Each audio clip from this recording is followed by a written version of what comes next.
हमर प्रिय देशवासी लोकनि नमस्कार। आइ जखन हम अहाँ सबसँ मोनक बात कऽ रहलहुँ अछि तऽ मोनमे अत्यधिक पीड़ा अछि। 22 अप्रैलकेँ पहलगाममे भेल आतंकी घटना देशक प्रत्येक नागरिककेँ दुख पहुँचेलक अछि। पीड़ित परिवार सभक प्रति प्रत्येक भारतीयके मोनमे गंभीर संवेदना अछि। भने ओ कोनो राज्यक होथि, ओ कोनो भाषा बजैत होथि, मुदा ओ हुनका लोकनिक दर्दक अनुभव कऽ रहल छथि जे एहि आक्रमणमे अपन परिवारजनकेँ हेरोलनि अछि। हमरा अनुभव अछि प्रत्येक भारतीय केर शोणित आतंकी आक्रमण सभक चित्र देखि खौलि रहल अछि। पहलगाममे भेल ई आक्रमण आतंकक संरक्षक सभक निराशाकेँ देखबैत अछि, ओकर कायरताकेँ देखबैत अछि। एहन समयमे जखन कश्मीरमे शांति घुरि रहल छल, स्कूल कॉलेज सबमे एकटा वाइब्रेंसी छल, निर्माण काज सबमे अभूतपूर्व गति आयल छल, लोकतंत्र मजबूत भऽ रहल छल, पर्यटक लोकनिक संख्यामे रिकॉर्ड बढ़ोतरी भऽ रहल छल, लोकसभक कमाई बढ़ि रहल छल, युवा लोकनिक लेल नव अवसर तैयार भऽ रहल छल। देशक दुश्मन लोकनिकेँ, जम्मू कश्मीरक दुश्मन लोकनिकेँ ई नीक नहि लागल। आतंकी आ आतंकक आका चाहैत अछि कश्मीर फेरसँ तबाह भऽ जाय, आ तेँ एतेक पैघ षड्यंत्रकेँ अंजाम देलक। आतंकवादक विरुद्ध एहि युद्धमे देशक एकता, 140 करोड़ भारतीयक एकजुटता हमर सबसँ पैघ ताकत अछि। यह एकता आतंकवादक विरुद्ध हमर निर्णायक लड़ाई केर आधार अछि। हमरा लोकनिकेँ देशक सोझाँ आयल एहि चुनौतीक सामना करबा लेल अपन संकल्प सबकेँ मजबूत करबाक अछि। हमरा लोकनिकेँ एकटा राष्ट्रक रूपमे दृढ़ इच्छा शक्तिक प्रदर्शन करबाक अछि। आइ विश्व देखि रहल अछि एहि आतंकी आक्रमणक बाद संपूर्ण देश एक स्वरमे बाजि रहल अछि। संगी लोकनि, भारतक लोकसभमे जे आक्रोश अछि ओ आक्रोश संपूर्ण विश्वमे अछि। एहि आतंकी आक्रमणक बाद निरंतर विश्व भरिसँ संवेदना सब आबि रहल अछि। हमरा सेहो ग्लोबल लीडर्स फोन कयलनि अछि, पत्र लिखलनि अछि, संदेश पठौलनि अछि। एहि जघन्य ढंगसँ कयल गेल आतंकी आक्रमणक सभ कठोर निंदा कयलनि अछि। ओ मृतक सभक परिवारजनक प्रति संवेदना प्रकट कयलनि अछि। संपूर्ण विश्व आतंकवादक विरुद्ध हमरा लोकनिक लड़ाईमे 140 करोड़ भारतीय सभक संग ठाढ़ अछि। हम पीड़ित परिवार सभकेँ पुनः भरोस दियबैत छी जे हुनका न्याय भेटत, न्याय भेटि कऽ रहत। एहि आक्रमणक दोषी सभ आ षड्यंत्र रचनिहार सभकेँ कठोरतम जवाब देल जायत। मित्र लोकनि, 2 दिन पहिने हमरा लोकनि देशक महान वैज्ञानिक डॉक्टर के कस्तूरीरंगन जीकेँ हेरा देलहुँ अछि।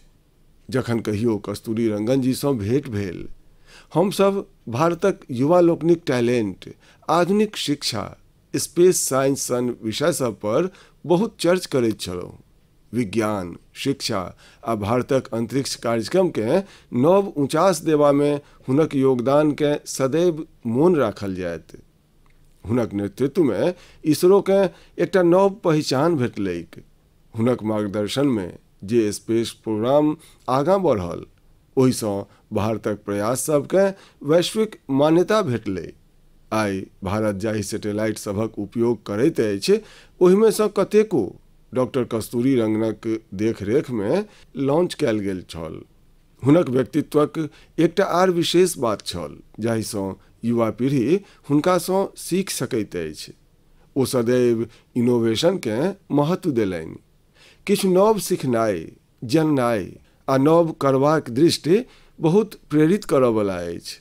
डॉक्टर के कस्तूरीरंगन जी देशक नव राष्ट्रीय शिक्षा नीति तैयार करबामे सेहो बहुत पैघ भूमिका निभौने छलाह। डॉक्टर कस्तूरीरंगन 21वीं सदीक आधुनिक आवश्यकता सभक अनुरूप दूरदर्शी शिक्षाक विचार लऽ कऽ आयल छलाह।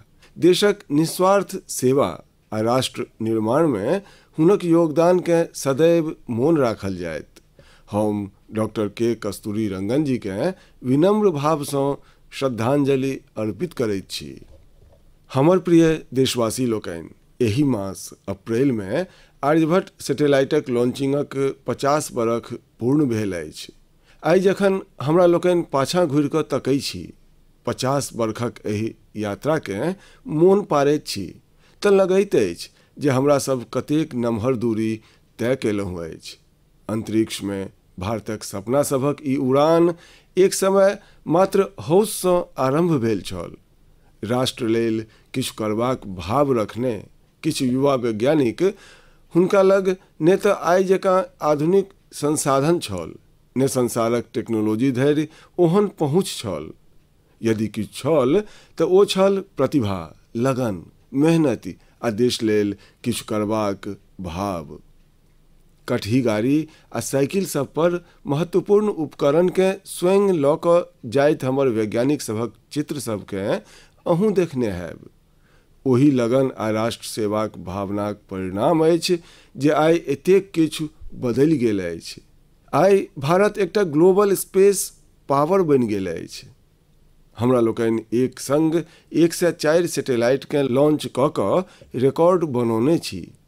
हम सब चंद्रमाक दक्षिण ध्रुव पर पहुँचऽ वाला पहिल देश बनलहुँ अछि। Bharat Mars orbiter mission launch केलक अछि आ हम आदित्य L1 मिशन के माध्यमे सूरजक बहुत लगीच धरि पहुँचलहुँ अछि।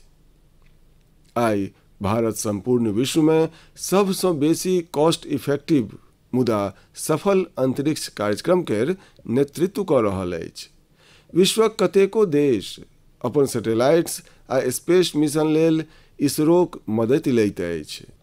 संगी लोकनि, हमरा लोकनि जखन इसरो द्वारा कोनो सैटेलाइटक लॉन्च देखैत छी तऽ हमसभ गर्वसँ भरि जाइत छी। एहने अनुभूति हमरा तखन भेल जखन हम 2014 में PSLV C-23 के लॉन्चिंगक साक्षी बनल छलहुँ।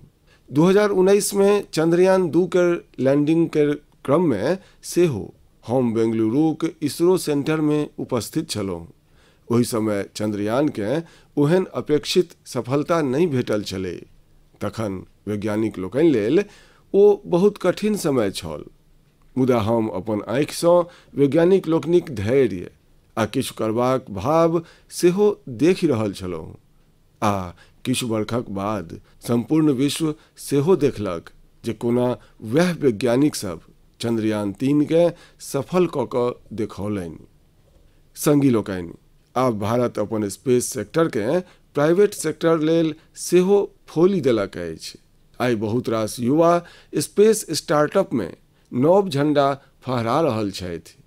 10 बरख पहिने एहि क्षेत्र में मात्र एकटा कंपनी छल, मुदा आइ देश में 350 सँ बेसी स्पेस स्टार्टअप काज कऽ रहल अछि। आबऽ वाला समय स्पेस में बहुत रास नव संभावना सब लऽ कऽ आबि रहल अछि। भारत नव ऊंचास के छुबऽ वाला अछि। देश गगनयान, स्पाडेक्स आ चंद्रयान 4 सनक अनेको महत्वपूर्ण मिशनक तैयारी सब में जुटल अछि। हम वीनस ऑर्बिटर मिशन आ मार्स लैंडर मिशन पर सेहो काज कऽ रहल छी। हमर स्पेस साइंटिस्ट सब अपन इनोवेशंस सँ देशवासी लोकनि के नव गौरव सँ भरऽ वाला छथि।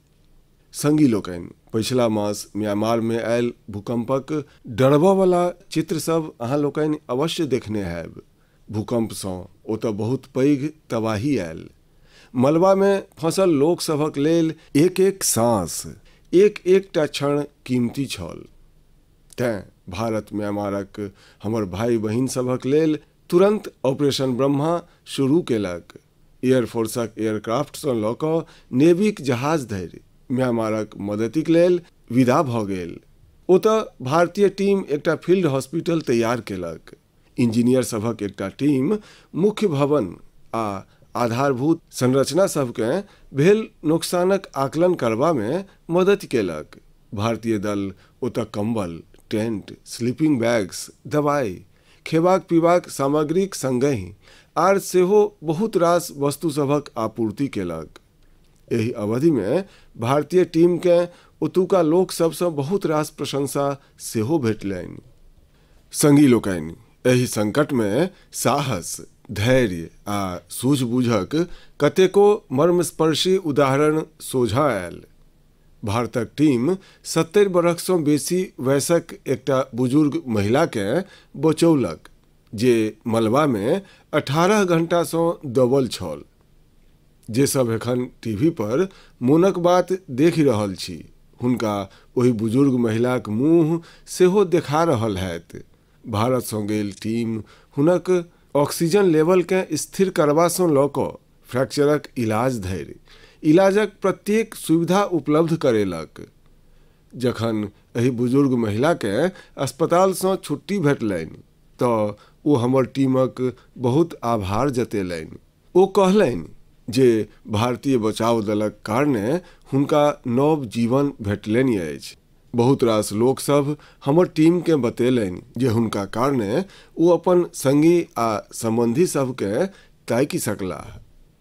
मित्र लोकनि, भूकंपक बाद म्यांमार में मांडलेक एकटा मोनेस्ट्री में सेहो कतेको लोक सभक फंसल हेबाक आशंका छल। हमर संगी लोकनि एतहु राहत आ बचाव अभियान चलेलनि। एहि कारण सँ हुनका लोकनि के बौद्ध भिक्षुक सभक बहुत आशीर्वाद भेटलनि। हमरा लोकनि के ऑपरेशन ब्रह्मा में भाग लेनिहार समस्त लोक सब पर बहुत गर्व अछि। हमर सभक परंपरा अछि, हमर सभक संस्कार अछि वसुधैव कुटुम्बकम केर भावना। संपूर्ण विश्व एकटा परिवार अछि। संकटक समय विश्व मित्रक रूप में भारतक तत्परता आ मानवता लेल भारतक प्रतिबद्धता हमर सभक परिचिति बनि रहल अछि। संगी लोकनि, अफ्रीकाक इथियोपिया में प्रवासी भारतीय सभक एकटा अभिनव प्रयासक जनतब भेटल अछि। इथियोपिया में रहबला भारतीय सब एहन बच्चा सबके इलाज लेल भारत पठेबाक शुरुआत केलनि अछि जे जन्महि सँ हृदयक बीमारी सँ पीड़ित छथि। एहन बहुत रास बच्चा सभक भारतीय परिवार सभक द्वारा आर्थिक मदति सेहो कयल जा रहल अछि। जँ कोनो बच्चाक परिवार पाइक कारणे भारत अयबा में असमर्थ अछि तऽ एकरो व्यवस्था हमर भारतीय भाई बहिन कऽ रहल छथि। प्रयास ई अछि जे गंभीर बीमारी सँ जूझि रहल इथियोपियाक प्रत्येक जरूरतमंद बच्चा सबके उत्तम इलाज भेटय। प्रवासी भारतीय सबके एहि नीक काज के इथियोपिया में पर्याप्त प्रशंसा भेटि रहल अछि। अहाँ सब जनैत छी जे भारत में मेडिकल सुविधा सब निरंतर नीक भऽ रहल अछि। एकर लाभ दोसर देशक नागरिक सेहो उठा रहल छथि। मित्र लोकनि, किछु दिन पहिने भारत अफगानिस्तानक लोक सभक लेल प्रचुर मात्रा में वैक्सीन सेहो पठेलक अछि। ई vaccine rabies, tetanus, hepatitis B आ इन्फ्लुएंजा सन खतरनाक बीमारी सबसँ बचाव में काज आओत। भारत एहि सप्ताह नेपालक आग्रह पर ओतऽ दवाई आ वैक्सीनक पैघ खेप पठौलक अछि। एहि सँ थैलेसेमिया आ सिकल सेल डिजीज केर मरीज सबके उचित इलाज सुनिश्चित हैत। जखन मानवताक सेवा केर गप अबैत अछि तऽ भारत सदैव एहि में आगाँ रहैत अछि आ भविष्य में सेहो एहन प्रत्येक आवश्यकता में सदैव आगाँ रहत। संगी लोकनि, एखन हमरा लोकनि आपदा प्रबंधनक गप कऽ रहल छलहुँ आ कोनो प्राकृतिक आपदा सँ निबटबा में बहुत महत्वपूर्ण होइत अछि अहाँक अलर्टनेस, अहाँक सचेत रहब। एहि अलर्टनेस में आब अहाँ सबके अपन मोबाइल में एकटा स्पेशल ऐप सँ मदति भेट सकैत अछि। ई ऐप अहाँ सबके कोनो प्राकृतिक आपदा में फंसबा सँ बचा सकैत अछि आ एकर नाम सेहो छैक सचेत। सचेत ऐप भारतक राष्ट्रीय आपदा प्रबंधन प्राधिकार NDMA तैयार केलक अछि। बाढ़ि, साइक्लोन, भूस्खलन, सुनामी, जंगलक आगि, हिमस्खलन, अन्हर बिहाड़ि वा फेर बिजली खसबा सन आपदा सब होय, सचेत ऐप अहाँ सबके सब प्रकारसँ सूचित आ सुरक्षित रखबाक प्रयास करैत अछि। एहि ऐपक माध्यमसँ अहाँ सब मौसम विभागसँ जुड़ल अपडेट्स प्राप्त कऽ सकैत छी। विशेष बात ई अछि जे सचेत ऐप क्षेत्रीय भाषा सबमे सेहो अनेक प्रकारक जनतब उपलब्ध करबैत अछि। एहि ऐपक अहाँ लोकनि सेहो लाभ उठाउ आ अपन अनुभव हमरासँ अवश्य साझी करी। हमर प्रिय देशवासी लोकनि, आइ हम संपूर्ण विश्वमे भारतक प्रतिभाक प्रशंसा होइत देखैत छी।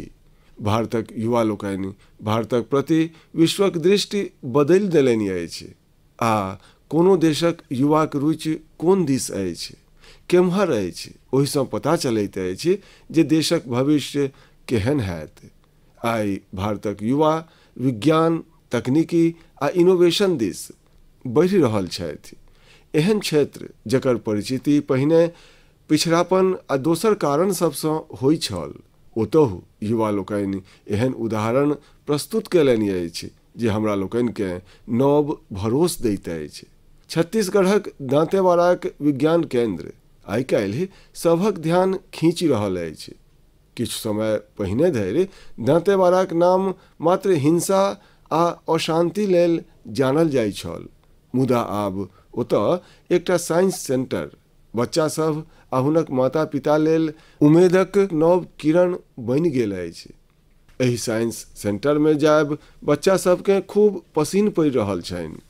ओ सब आब नव नव मशीन सब बनेबासँ लऽ कऽ तकनीकीक उपयोग कऽ कऽ नव उत्पाद सब बनेनाइ सीखि रहल छथि।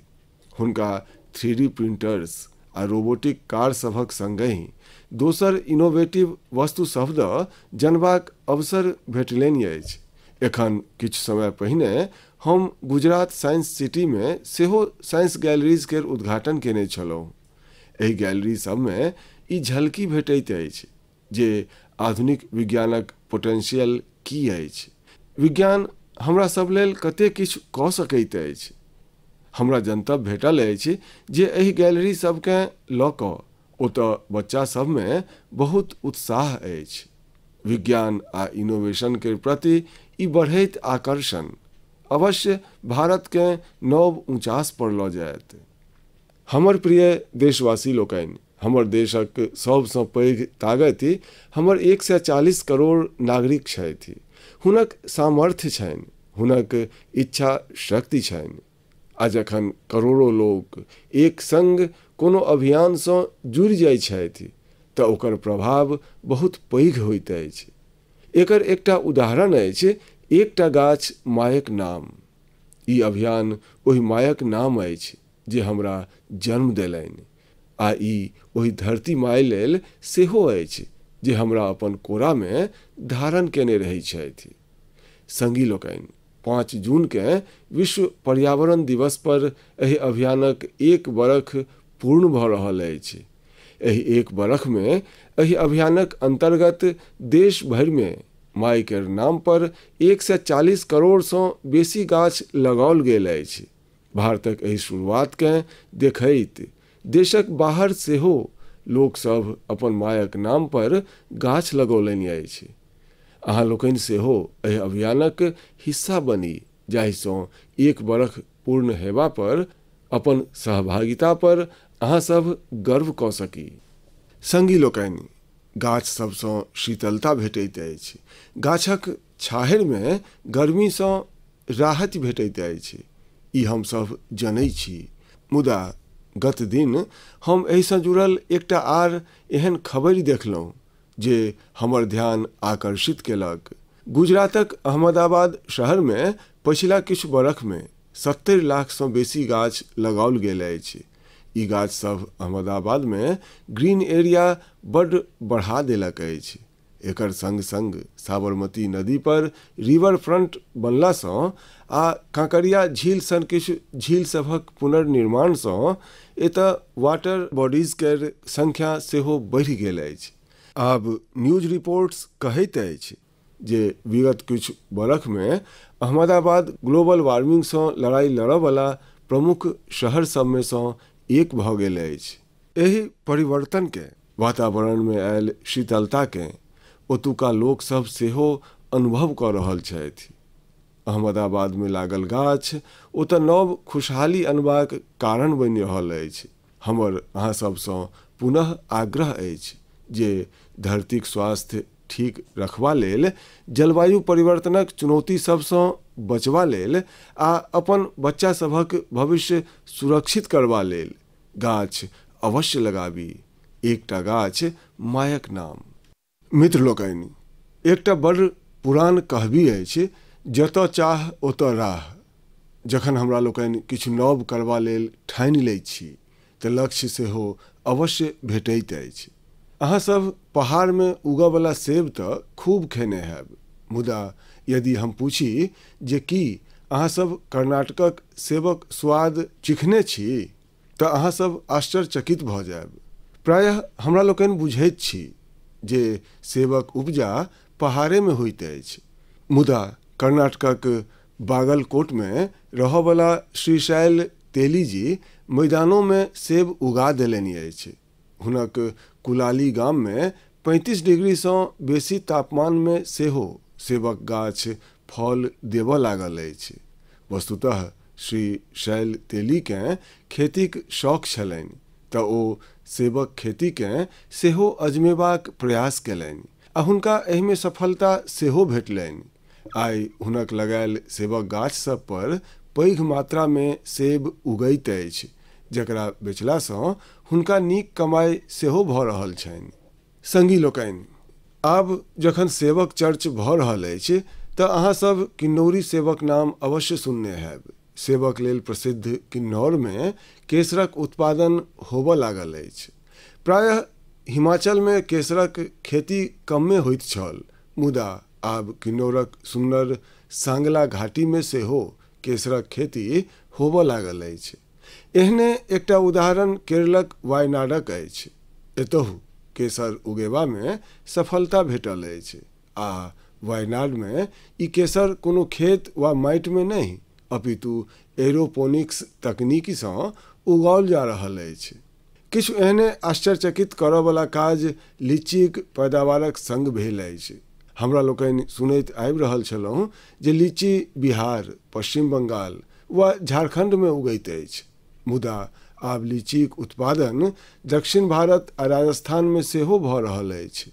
तमिलनाडुक थिरुवीरा अरासू कॉफीक खेती करैत छलाह। कोडैकनाल में ओ लीचीक गाछ लगौलनि आ हुनक 7 बरखक मेहनतिक बाद आब ओहि गाछ सब पर फल आबऽ लागल। लीची उगेबा में भेटल सफलता लग पासक दोसर किसान सबके सेहो प्रेरित केलक अछि। राजस्थान में जितेंद्र सिंह राणावत के लीची उगेबा में सफलता भेटलनि अछि। ई सब उदाहरण बहुत प्रेरित करऽ वाला अछि। यदि हमरा लोकनि किछु नव करबाक संकल्प कऽ ली आ कठिनताक अछैतो डटल रही तऽ असंभव के संभव कयल जा सकैत अछि। हमर प्रिय देशवासी लोकनि, आइ अप्रैलक अंतिम रवि अछि। किछु दिन में मई केर मास आरंभ भऽ रहल अछि। हम अहाँ सबके आइ सँ प्रायः 108 बरख पहिने लऽ कऽ चलैत छी। बरख 1917। अप्रैल आ मई केर यह 2 मास देश में स्वाधीनताक एकटा अद्भुत लड़ाई लड़ल जा रहल छल। अंग्रेजक अत्याचार उफान पर छल। गरीब, वंचित आ किसान सभक शोषण अमानवीय स्तर के सेहो पार कऽ चुकल छल। बिहारक उपजाऊ धरती पर ई अंग्रेज किसान सबके नीलक खेती लेल मजबूर कऽ रहल छल। नीलक खेती सँ किसान सभक खेत बंजर भऽ रहल छल, मुदा अंग्रेजी हुकूमत के एहि सँ कोनो मतलब नहीं छल। एहन स्थिति में 1917 में गांधी जी बिहारक चंपारण पहुँच गेला। किसान सब गांधी जी के कहलनि, हमर जमीन मरि रहल अछि, खेबाक लेल अन्न नहीं भेटि रहल अछि। लाखों किसानक ओहि पीड़ा सँ गांधी जीक मोन में एकटा संकल्प उठलनि। ओतहि सँ चंपारणक ऐतिहासिक सत्याग्रह शुरू भेल। चंपारण सत्याग्रह ई बापू द्वारा भारत में पहिल पैघ प्रयोग छल। बापूक सत्याग्रह से संपूर्ण अंग्रेज प्रशासन डोलि गेल। अंग्रेज सबके नीलक खेती लेल किसान सबके मजबूर करय वाला कानून के स्थगित करय पड़ल। ई एकटा एहन विजय छल जे स्वतंत्रताक लड़ाई में नव भरोस फूंकलक। अहाँ सब जनैत हैब एहि सत्याग्रह में पैघ योगदान बिहारक एकटा आर सपूतक सेहो छल जे स्वाधीनताक बाद देशक पहिल राष्ट्रपति बनला। ओ महान विभूति छलाह डॉक्टर राजेंद्र प्रसाद। ओ चंपारण सत्याग्रह पर एकटा पोथी सेहो लिखलनि, सत्याग्रह इन चंपारण। ई पोथी प्रत्येक युवा के पढ़बाक चाही। भाई बहिन लोकनि, अप्रैल में स्वाधीनताक संग्रामक लड़ाई केर कतेको आर अमिट अध्याय जुड़ल अछि। अप्रैलक 6 तारीख के गांधीजीक दांडी यात्रा संपन्न भेल छल। 12 मार्च से शुरू भ क 24 दिन धरि चलल ई यात्रा अंग्रेज लोकनि के झकझोरि क राखि देने छल। अप्रैले में जलियावाला बाग नरसंहार भेल छल। पंजाबक धरती पर एहि रक्त रंजित इतिहासक निशान आइयो उपस्थित अछि। संगी लोकनि, किछु दिन में 10 मई के प्रथम स्वाधीनता संग्रामक वर्षगांठ सेहो आबय वाला अछि। स्वाधीनताक ओहि पहिल लड़ाई में जे चिंगारी उठल छल ओ आगाँ जाकऽ लाखों सेनानी सब लेल मशाल बनि गेल। एखन 26 अप्रैल के हमरा लोकनि 1857 केर क्रांतिक महान नायक बाबू वीर कुंवर सिंह जीक पुण्यतिथि सेहो मनेलहुँ अछि। बिहारक महान सेनानी सँ संपूर्ण देश के प्रेरणा भेटैत अछि। हमरा सबके अहिना लाखों स्वतंत्रता सेनानी सभक अमर प्रेरणा सबके जीवित रखबाक अछि। हमरा सबके हुनका सँ जे ऊर्जा भेटैत अछि ओ अमृत कालक हमरा सभक संकल्प के नव मजबूती दैत अछि। मित्र लोकनि, मोनक बात केर एहि नमहर यात्रा में अहाँ सब एहि कार्यक्रम संग एकटा आत्मीय संबंध बना लेलहुँ अछि। देशवासी जे उपलब्धि सब दोसरा सँ साझी करऽ चाहै छथि ओकरा मोनक बात केर माध्यम सँ लोक सब धरि पहुँचबैत छथि।